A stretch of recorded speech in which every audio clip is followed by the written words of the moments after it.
Copy ಮಾಡ್ತಾರ? ಗುಜರಾತ್ ಮಾಡಲಿ copy ಮಾಡ್ತಾರ? ಕಾಪಿ ಮಾಡ್ತಾರೆ. ಯಾವ ಮಾಡಲಿನ ಕಾಪಿ ಮಾಡ್ತಾರೆ? ಕರ್ನಾಟಕ ಮಾಡ್ಲು, ಅದು ಸಿದ್ದರಾಮಯ್ಯ ನೇತೃತ್ವ ಕಾಂಗ್ರೆಸ್ ಸರ್ಕಾರದ ಮಾಡ್ಲ ಕಾಪಿ ಮಾಡ್ತಾರೆ ಇವತ್ತು ಬಿಜೆಪಿನವರು. ಇವನ್ ಪ್ರೈಮ್ ಮಿನಿಸ್ಟರ್ ಸಮೇತ ಸೇರಿಕೊಂಡು ಇತಿಹಾಸ ಅಲ್ವಾ ಇದು? ಸುರೇಶ್ ಕೂಡ ಉತ್ತರ ಕೊಡೋಕ್ಕಿದೆ.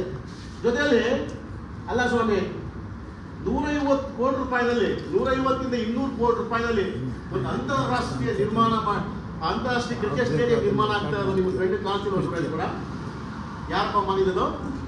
ಏನ್ ಮಾಡಿದ್ದ? ಯಾರು ಮಾಡಿದ್ದು? ಸನ್ಮಾನ್ಯ ಡಾಕ್ಟರ್ ಜಿ ಪರಮೇಶ್ವರ್ ಅವರು ನಮ್ಮ ಜಿಲ್ಲೆಗೆ ಒಂದು ಕೀರ್ತಿ ಇರಬೇಕು, ಬೆಂಗಳೂರಿಗೆ ಹೋಗಬಾರ್ದು, ತುಮಕೂರು ಬರಬೇಕು, ಈಗ ಅಂತಾರಾಷ್ಟ್ರೀಯ ಆಟಗಾರರು ಈ ಭಾಗದಲ್ಲೂ ಕೂಡ ರೈತರ ಮಕ್ಕಳು ಒಳ್ಳೆ ಆಟಗಾರರಾಗಬೇಕು, ಸ್ಪೋರ್ಟ್ಸ್ ಅಲ್ಲಿ ಮುಂದಕ್ಕೆ ತರಬೇಕು ಅನ್ನೋ ಒಂದು ಉದ್ದೇಶ ಕನಸಿಟ್ಕೊಂಡು ಸನ್ಮಾನ್ಯ ಪರಮೇಶ್ವರ್ ಅವರು 150 ಇಂದ 200 ಕೋಟಿ ರೂಪಾಯಿನಲ್ಲಿ ಇವತ್ತು ಸ್ಟೇಡಿಯಂ ಈಗಾಗಲೇ ಶಂಕುಸ್ಥಾಪನೆ ಆಗಿ ಕಾಮಗಾರಿ ಶುರು ಆಗ್ತಾ ಇದೆ. ಯಾಕಪ್ಪ ಶೇಷಕಾಲಕ್ಕೆ ಆಗ್ತಾ ಇಲ್ಲ ಅದನ್ನ? ಅದನ್ನ ಹೇಳ್ತಿದ್ದಲ್ಲಪ್ಪ, ಐತಿಹಾಸಿಕ ದಸರಾ ಕಾರ್ಯಕ್ರಮ ನಾವು ನೀವೆಲ್ಲ ಕಂಡ್ವಿ, ಬಹಳ ದೊಡ್ಡ ಮಟ್ಟಿಗೆ ಮೈಸೂರಿಗೆ ಹೋಗ್ಬೇಕಾಯ್ತು, ಇಲ್ಲ ತುಮಕೂರು ನಾವು ಮಾಡಿ ತೋರಿಸ್ಬೋದು ಅಂತ ಮಾಡುವಂತ ಕೆಲಸ ಮಾಡಿದ್ದು ಯಾರು? ಡಾಕ್ಟರ್ ಜಿ ಪರಮೇಶ್ವರ್ ಅವರು. ಇದೇ ನಮ್ಮ ಜಿಲ್ಲಾ ಉಸ್ತುವಾರಿ ಸಚಿವರು. ಮಾತಾಡ್ತಾರೆ ಪರಮೇಶ್ವರ್ ಅವರು ಏನ್ ಮಾಡಿಲ್ಲ, ಏನಪ್ಪ ಮಾಡಬೇಕು ನಿಮಗೆ? ಅವ್ರಿಗೇನಾಗೈತೆ, ಸುರೇಶ್ ಗೌಡ ಎಲ್ಲ ಗೊತ್ತಾಯ್ತು, ಕಮಿಷನ್ ಬರ್ತಾ ಇಲ್ಲ.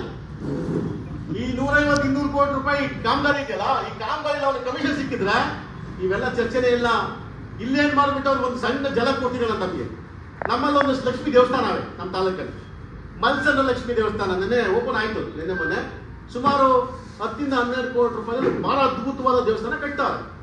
ಈ ಪುಣ್ಯಾತ್ಮ ಸನ್ಮಾನ್ಯ ಶಾಸಕ ಸುರೇಶ್ ಗೌಡ ಚುನಾವಣೆಗಿಂತ ಮುಂಚಿತವಾಗಿ ಕಮಿಟಿ ಮುಂದೆ ಒಂದು ಮಾತು ಕೊಡ್ತಾರೆ, ನಾನು ಈ ಲಕ್ಷ್ಮೀ ದೇವಸ್ಥಾನಕ್ಕೆ ವೈಯಕ್ತಿಕ 1 ಕೋಟಿ ರೂಪಾಯಿ ದುಡ್ಡು ಕೊಡ್ತೀನಿ ಅಂತೇಳಿ.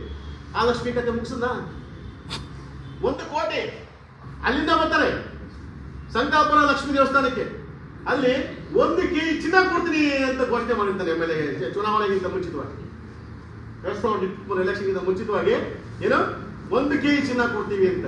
2 ವರ್ಷ ಆಯ್ತು. ಪಾಪ ನಮ್ಮ ಸಂಕಾಪುರ ಲಕ್ಷ್ಮಿ ಚಿನ್ನವೂ ಇಲ್ಲ, ಬೆಳಿನೂ ಇಲ್ಲ. ಆ ಕಡೆ ನಮ್ಮ ಮಲ್ಸಂದ್ರ ಲಕ್ಷ್ಮಿಗೆ ದುಡ್ಡು ಇಲ್ಲ, ಕತೆ ಇಲ್ಲ. ಮೊನ್ನೆ ಹೋಗೋರೆ. ಇಲ್ಲೇನಾಗೈತೆ, ಇಲ್ಲಿ ಕಮಿಷನ್ ಲಕ್ಷ್ಮಿ ಬರ್ತಾ ಇಲ್ಲ. ಅಲ್ಲಪ್ಪ, ಲಕ್ಷ್ಮಿಗೆ ಆಶ್ವಾಸನೆ ಕೊಟ್ಟಿರೋ ಆ ಲಕ್ಷ್ಮಿಗೆ ದುಡ್ಡು ಕೊಟ್ಟಿಲ್ಲ. ಇನ್ನು ಆ ಲಕ್ಷ್ಮಿ ನಿನಗೆಲ್ಲಪ್ಪ ಕಮಿಷನ್ ಕೊಡಿಸ್ತಾರೆ? ಸುಮ್ಮನೆ ಇವೆಲ್ಲ ಡ್ರಾಮಾ ಮಾಡೋಣ.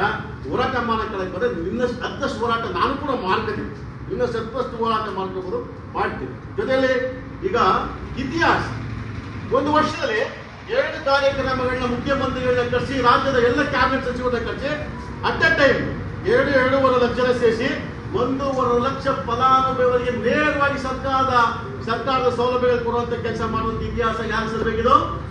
ನಮ್ಮ ತುಮಕೂರು ಜಿಲ್ಲೆಯ ಉಸ್ತುವಾರಿ ಸಚಿವ ಡಾಕ್ಟರ್ ಜಿ ಪರಮೇಶ್ವರ್ ಅವರು ಸಲ್ಲಬೇಕಾಗ್ತದೆ. ಇದು ಕೆಲಸ ಅಲ್ವಾ? ಇದನ್ನ ಕಾಣಿಸ್ತಾ ಇಲ್ವಾ?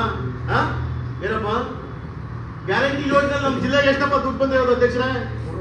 3,500 ಕೋಟಿ ದುಡ್ಡನ್ನ ಇವತ್ತು ಗ್ಯಾರಂಟಿಲಿ ದುಡ್ಡು ಬಂದೇ ಇದೆ. ನಮ್ಮನ್ನ ಯಾರು ಬೈತಾ ಇಲ್ಲ, ಬೈಯೋದೆಲ್ಲ ಇಂಥವ್ರೆ ಟೋಪಿಗಳು. ಎತ್ತಿನ ಒಳ ಕಾಮಗಾರಿಗೆ 450 ಕೋಟಿ ಹೆಚ್ಚುವರಿ ದುಡ್ಡು ತರುವಂತ ಕೆಲಸವನ್ನ ಡಾಕ್ಟರ್ ಜಿ ಪರಮೇಶ್ವರ್ ಅವರು ಮಾಡಿರುವಂತದ್ದು. ಇವೆಲ್ಲ ಕೂಡ ನಿಮಗೆ ಜೀವ ಕಾಪಿ ಸಮೇತ ನಿಮ್ಗೆ ಕೊಡ್ತೀನಿ. ತುಮಕೂರು ನಗರ ಅಭಿವೃದ್ಧಿ ಮನೆ ರೀಸೆಂಟ್ ಆಗಿ ಈ 1 ತಿಂಗಳಾಯ್ತು ಅಲ್ವಂದ್ರೆ, ಅಲ್ಲಿ 200 ಕೋಟಿ ರೂಪಾಯಿ ಹೆಚ್ಚುವರಿ ಸ್ಪೆಷಲ್ ಫಂಡ್. ಯಾಕಪ್ಪ?